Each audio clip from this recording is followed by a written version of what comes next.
Saudara, badai perlambatan ekonomi Indonesia datang lebih cepat dari ramalan manapun. Daya beli yang selama ini menopang longsor sangat dalam.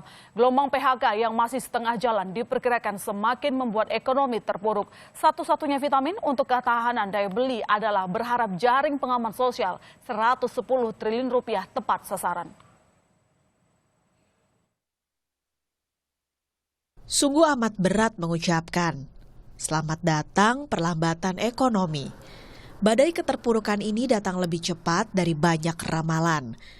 Data Badan Pusat Statistik memaparkan, pertumbuhan ekonomi kuartal pertama 2020 mentok, hanya sanggup di angka 2,97%.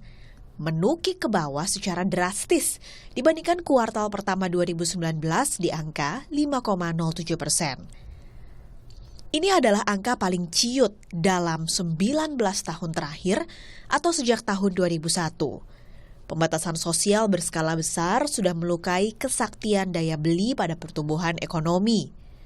Masih memakai data BPS, konsumsi rumah tangga yang selama ini jadi payung pertumbuhan turun sampai 1,97%. Yang lebih terpuruk adalah konsumsi pemerintah, angkanya longsor sampai 44%.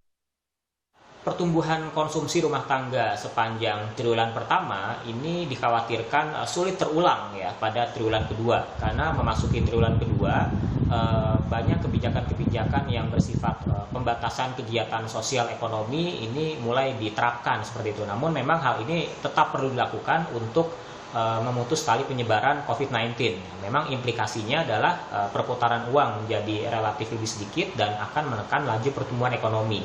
Apalagi setelah banyak kasus PHK. Di kuartal pertama, Indonesia masih beruntung dibanding ekonomi banyak negara di dunia yang juga dibuat sesak nafas akibat COVID-19. Sayangnya, menurut perhitungan ekonom, Dewi Keberuntungan tak akan lama melindungi Indonesia. Nyawa daya beli bisa sekarat. Sebab dalam 1 tahun menurut catatan BPS, angka pengangguran bertambah 60.000 orang. Sedangkan gulungan PHK sepanjang pandemi menurut Kementerian Tenaga Kerja mencapai 1,9 juta orang.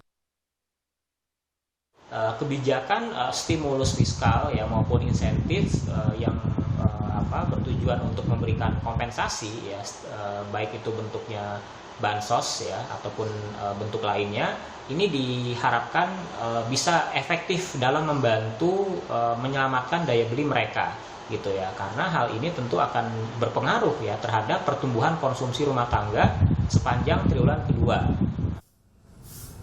Konsumsi rumah tangga jadi sangat sakral karena porsinya terhadap pertumbuhan ekonomi lebih dari 50%. Pandemi berubah wajah jadi paceklik di mana-mana.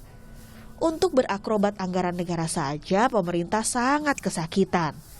Mari berdoa, jaring pengaman sosial 110 triliun rupiah jadi vitamin yang tepat menyasar daya beli. Bukan menyembuhkan, setidaknya mencegah suatu hal jadi kronis. Dian Silitonga, James, Kompas TV Jakarta.